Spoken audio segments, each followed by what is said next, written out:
whole lot of loving is what we'll be bringing. We'll make you happy. Hello and welcome to Schools with Heart. Today we're continuing with the fifth part of creating community in a classroom that feels like, home. I know that you have many questions as you're launching that first community-focused classroom, and one of these days I'm going to devote an entire video to answering those questions.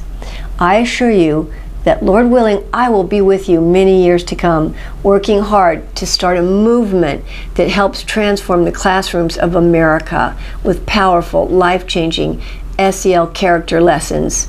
So you needn't worry that I'm going to leave you in the lurch trying to figure this all out by yourself. The great thing about my channel is that I figured it out many years ago, and now I have the joy, honor, and sacred duty of passing it on to you what God has shared with me over the years. So today I'm shining the spotlight on the all-important task of choosing groups once you have your task managers.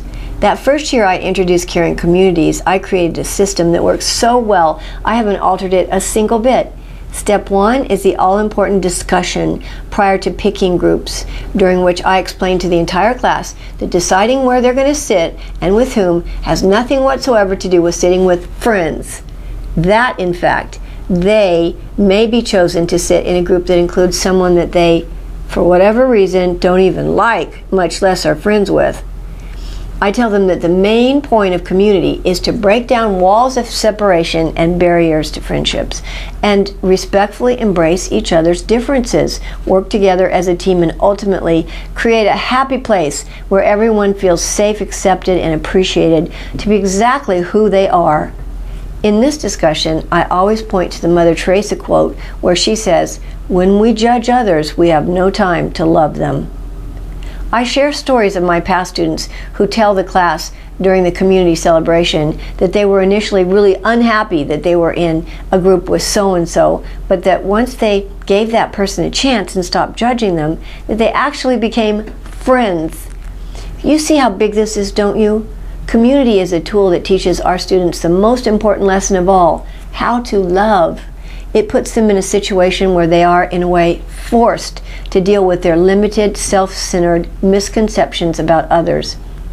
In this discussion, I introduce the real-world connection that someday they will almost certainly be forced to work in a job or career where they will be forced to work with people who are irritating, annoying, or downright obnoxious. They may even have a boss they don't like, but if they're emotionally intelligent, smart about their feelings and the feelings of others, they'll successfully recognize their need to overcome their feelings of resentment and with a loving attitude win those people over if possible. I tell them that our community focus is a perfect environment to get to practice getting ready for the real world, and I never forget to remind them as I point to the sign that 80% of their success in life depends on their degree of emotional intelligence. I conclude the discussion by telling them that they have a choice not to be in a group, that they can be by themselves, but that choice would make me very sad because it would be a choice to be alone and not learning to get along with others, which would ultimately hurt their chances for a happy life. I bet you're wondering how many students choose to be alone. The answer is not a single student in all my years of offering that choice has ever chosen to sit alone, not one. But by the end of the discussion, I ask them to look around at their classmates and consciously make an emotionally intelligent choice to be prepared to sit in a group with anyone in the class. At that point, the task managers and I are ready to pick the groups. At Sequoia, we always did that in the commons so that I could see through the windows into the classroom where the kids were quietly working on task. It's vitally important to create a private place where the class cannot hear the discussion, which usually lasts at least a half an hour or more. Each task manager has a copy of the attendance list and a pencil. According to the number of students in the class, we determine how many students will be in each group. Usually it's the task manager plus 3 more, and sometimes 4, but 5 is a pretty big group for new task managers to handle. 4 in a group is a nice number, but as the year goes on, I've even had 7 or 8 in a big group where everyone respects the task manager and works as a team. There are no set rules. You pick the size of the groups as fits your need. The one thing you don't do is overburden a task manager who then decides they no longer want the responsibility. So rule 1 for picking the first person in each group is a steadfast rule. The teacher has decided which kids in the class need the most help. Usually that's about academic help. You want your underachievers to get the most attention. By the end of the 3rd week, the teacher knows who these students are. And one at a time, the task managers volunteer to have a particularly needy student in their group. This choice is entirely up to the task managers. I try very hard not to interfere with who goes with which group. Having the choice gives the task managers power to create their own group. That's important. So once everyone has chosen their most needy student, everyone crosses out the students' names on the attendance sheet. Second choice is the hardest one. The teacher and the task managers talk together about who is the biggest challenge in the class, and that's always about behavior. Here, I always have a task manager who says right away, I want so-and-so because I think he would listen to me. That task manager gets first pick. As the names of the challengers are discussed one at a time, they're picked by a task manager. Hopefully everyone's happy with their second pick, but this is the moment when one or more task managers will say, I don't think my challenge will work well with so-and-so, their needy student. And at that point, with no interference from me, the task managers talk among themselves about how they might switch their groups around. I never rush their decisions.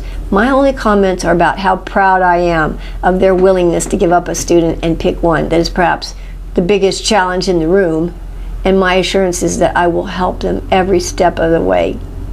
The third choice is the happiest. The task manager gets to pick a friend or someone they think would really help them be the co-task manager. By this time, though, many of the names are crossed out on the attendance sheet and the choices are limited. Sometimes 2 task managers want the same person as their third pick. I let them figure that out. When the picking is all finished, we make absolutely sure that no one has been left out. One year that actually happened. It was a horrible mistake when we called out the groups and that boy just stood there quietly realizing that he had been forgotten. I swore that would never happen again, and it hasn't.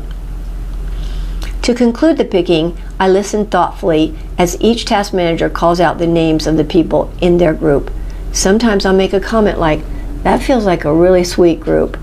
You should have no trouble reaching community. On the other hand, I might say, I think you might have some challenges, but I believe that you can handle them, and you know I will be there to help you. The very last thing I tell my new task managers is that I want them to enjoy being a task manager and that I appreciate them with all my heart. My task managers through the years know that I don't take them for granted. They know that community wouldn't happen without them. They know that I am so grateful that they're willing to be a leader whose desire is to help others. Sometimes I get teary-eyed when I express my gratitude because I feel it so deeply. I spare no words in conveying my deep sense of how blessed and proud I am to be their teacher. My profuse expression of gratitude helps them realize on a soul level how important their job is. The last thing we do before announcing the groups is for the task managers to decide the location in the room for their group, who's going to sit where. I let them decide. When we go back into the room to announce the groups, the task managers line up in front of the class with their attendance sheets in hand. I announce that no one is to begin moving until everyone's name is called, after which they're to pick up their belongings and follow their task manager. In the early days of community, I worried that students would be unhappy with their group and would hurt their task manager's feelings. Surprisingly, that has happened only once or twice since that first group broke ground. I always allow at least 30 to 45 minutes for the kids to get settled in their groups, talk a little, and then set goals for the week. They also plan for a community builder on Friday, where they're allowed to bring goodies and play games. The only time they're allowed to play on their Chromebooks is if they're all playing the same game. Community means we work together and play together as a group, not as individuals doing our own thing. In the next video, I'll tell you a story about a very unhappy group that wanted to disband. Building and reaching community isn't a piece of cake, but when we can help our students surmount the many obstacles that come with working with others, we have given them a gift that could mean the difference between enjoying meaningful, long-lasting relationships or suffering through painful, broken relationships. You see how important that this is, I'm sure. I just pray you get a vision of how you can create caring communities in your classroom as I do in mine. It takes a 100% commitment, but I promise you that it's 100% worth it. God bless you, and God bless the United States of America.